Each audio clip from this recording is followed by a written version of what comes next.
మురుగన్ కుచ్ corona Murugan అడిగితే ముసలోడు వచ్చిండేం రా. ఏం కావాలి బిడ్డ ఈ 500 చిల్లరేమో దొరుకుతుందా?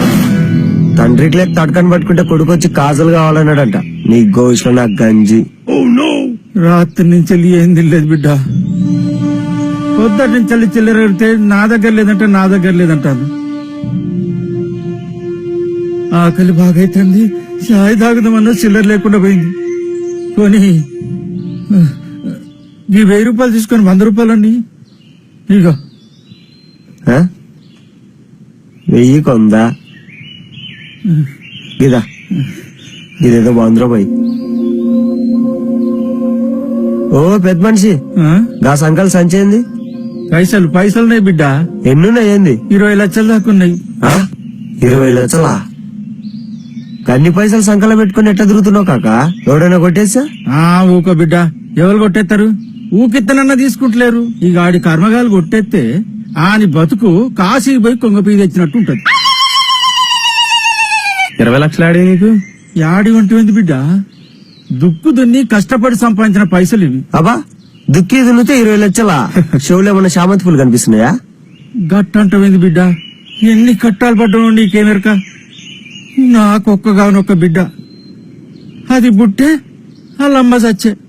దాని పెళ్లి కోసమని 20 ఏళ్ల నుంచి కడుపు మార్చుకొని పైసా కూడబెట్టి మా ఊళ్ళో సావుకారు దగ్గర పెట్టిన. అవి ఇప్పుడు 20 లక్షలైనాయి.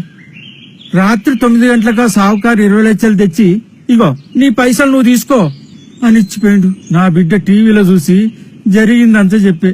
వచ్చే నెలనే దాని పెళ్లి. అల్లుడు ఈ పైసలు వద్దానే. ఏం చేయాలనో అర్థం అయితలేదు. ఇక పట్నం పోయినా పైసలు మార్చుకొని వస్తానని వెళ్ళిన బిడ్డ.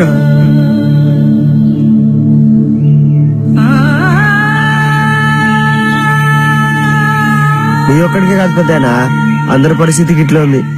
ఒకవేళ బయట పైసలు మార్చినా మస్తు కమిషన్ తీసుకుంటారు. అంటే లంచమా? నా సోటిది అనుకో. మోడీ చేసింది గిదేనా? గీంతేనా? గీంతేనా అంటే గంతే. మేము నీకోసం ఏమని చాలనా? నా కోసం ఏం చెప్తారు? పర్లేదు చెప్పు కాక. మన తాను ఫోన్ ఉన్నది, రికార్డు కొడితే మోడీ దాకెళ్తాది. గట్లనా? అయితే చెప్పడానికైతే శానున్నాయి. అయితే చెప్పాలా?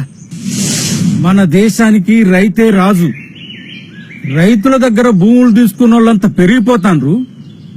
రైతులేమో రోజుకొక్కరు చచ్చిపోతాండ్రు. అందుకే రైతులను కూడా ప్రభుత్వోద్యోగుల కింద తీసుకుని నెల జీతాలిచ్చుకుంటా వ్యవసాయం చేయించాలి.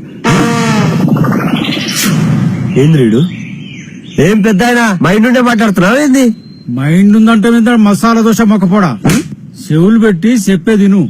చదువు చెప్పే పంతులకి, కాపలా కాసే పోలీసులకి, వైద్యం చేసేటి డాక్టర్లకి జీతాలిచ్చి పోషించగలేంది రైతులకిస్తే తప్పేంది?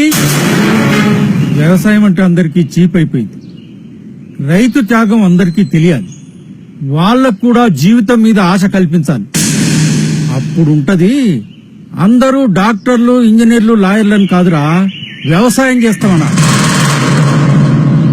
పిల్లల్ని ఏమవుతామని అడిగితే పెద్దయ్యాక రైతునవుతానన్నా. అప్పుడేరా దేశం బాగుపడేది.